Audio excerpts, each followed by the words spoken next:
So hello there. Welcome back. It's been a while. So yeah, today I'm just going to run the last very long run in preparation for my next marathon on 17th of November, and I just thought I would share whatever I'm doing as a type 1 diabetic. So it's now 6:50 ish in the morning, and I've been awake for a while, and I'm going to start running around 7:30. So I woke up with 118. Now it's 145, rising because I took one unit of insulin as soon as I woke up to manage the 40 grams of carbs that I ate. I ate a piece of whole wheat bread plus 2 or 3 dried apricots. And I know based on my calculations that 1 unit should be at least enough for that. But if that causes a spike, I will have some information to study, I guess. I also took my coffee, which is also a factor that might cause a spike. So I'm experimenting with this. It's the first time that I do this. So let's see if there is too much of a high, of a peak. In that case, I will adjust my strategy for the marathon. And yeah, so right now I will not eat much more. Probably one more medjool date or like apricot. Not much more than that. Maybe I will drink some more coffee. Of course, I drank an entire bottle of water with lemon squeeze and some salt. Yeah, it was 1.5 liter, maybe a little bit too much, but I had one entire hour before the start of my run, so that's fine. And that's it. I will suit myself up with all the gels, all the sugars, and insulin, and the backpack for the run, and then 21 miles. All right, so we're back. 34 almost kilometers done. 100% I'm in range, which I'm super stoked about. I'm going to review the entire, the entire 3 hours that I've been running later on in the video, and I'll walk you through, each decision, how the blood sugar was behaving, how I timed my carb intake, and all of that. So right now I'm at 105. Which is, sign me up. Just got a quick shower, and now I'm on to my recovery meal. I already had one vegan protein bar with some cacao, and some soy proteins. Fine, it was the first time I ate that, but I just wanted to eat, something right in the moment I step into the door. And now to the main breakfast. It's almost 12, so it's like 12 p.m. So it's more like lunch, but breakfast it is. I'm breaking my fast, let's put it like that. So here it's what's on the menu. So some nuts, chestnuts, beetroot. This is oatmeal with soy milk, oats, banana, chia seeds, and ground pepper, turmeric, and cinnamon. I also added some coffee because, just trust me on this, it literally tastes like tiramisu. And here's some greens, which I'm going to top with some pure cacao. And if you are looking at me like this right now, trust me, put some cacao on like rocket or just some green salad. And it's going to, of course, pure cacao, not like with sugar, sweet cacao. Pure, 100% organic cacao. Trust me, it's going to transform your salads. Trust me on that. So I need to eat, I need to refuel, so I'll keep this short. Then, okay, I will dive in, and then I will see you later with the full review of the run and my decision making during the run.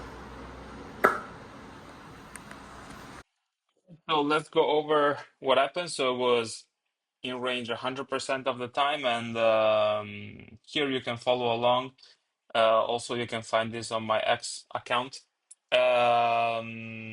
This is a thread where I explain everything, my decision making from the moment one when I woke up to moment five when I finished the run. So I woke up, I had 1 liter of water with lemon and salt, some coffee, and a mix of complex and quick carbs. So whole bread and medjool dates. I wanted to avoid spike, and it was also first thing in the morning, so I didn't want to cause like a major spike, knowing that the down phenomenon was about to kick, also considering the caffeine and all of that. So it worked. I also knew that I would need 2 units of insulin to keep my blood sugars elevating, but avoiding like a hyperglycemia, like a big one. And that worked. So I knew I needed 2 units because of my calculation, because of my ratios from the days before. So this might not apply to you, but I did my math and I knew this was going to work. I had planned for. I knew also from, let's say, from last week's long run that giving insulin before the run would cause blood sugars to drop after about 30 minutes. So that's why at point two, I started to eat one medjool date every 5-10 minutes to avoid this drop to be like a cliff. Because the running would start um, to do its thing, plus the insulin. So there was a little bit of stuck in there, and I wanted to avoid, going low, which almost happened. So blood sugar started to decrease between mile 5 and mile 10 here at point 3. And that's where I had not one, but two gels with pure glucose and fructose. I had planned one, but I got two because blood sugars were going low a little bit too fast. So instead of going to 120, 130, they went down to the hundreds. 95, I think it was the lowest reading I got. So yeah, I needed to handle that. I did that on time. So I reached 90, 95, I think, or 100. But then it started to rise again between mile 10 and 15 here at point four. And at point four, I already had 60 grams of carbs, so I needed to decide what to do for finishing the run, because considering that the second half of the run was all very intense, so negative split in terms of pace, meaning that I was going stronger in the second half than the first half. So at point four, I decided to take one caffeinated gel, but the gel had lower acting carbohydrates, so that's why you see uh, a drop in blood sugar. And at point five, in fact, I finished my round with 109, so I'm perfect. But consider that this is mile 20, and in the marathon I will have 6 more miles to go. So I need to avoid going 109 this early in the race. So I think that instead of having a caffeinated gel with slower acting carbs, I would rather have a caffeinated gel with rapid active carbohydrates. So that's the change that I would do.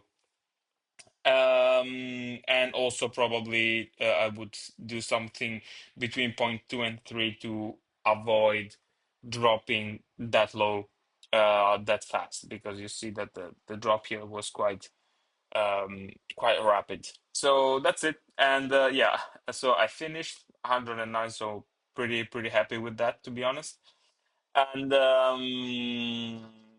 And then I was ready for my recovery meal. When I arrived, I immediately shot some insulin. Like I did split bolus, so I took half of the units when I entered the door, and half of the units after I started eating the meal to avoid like a huge drop before my breakfast, and to also give myself some time to understand how my blood sugar would react without going low.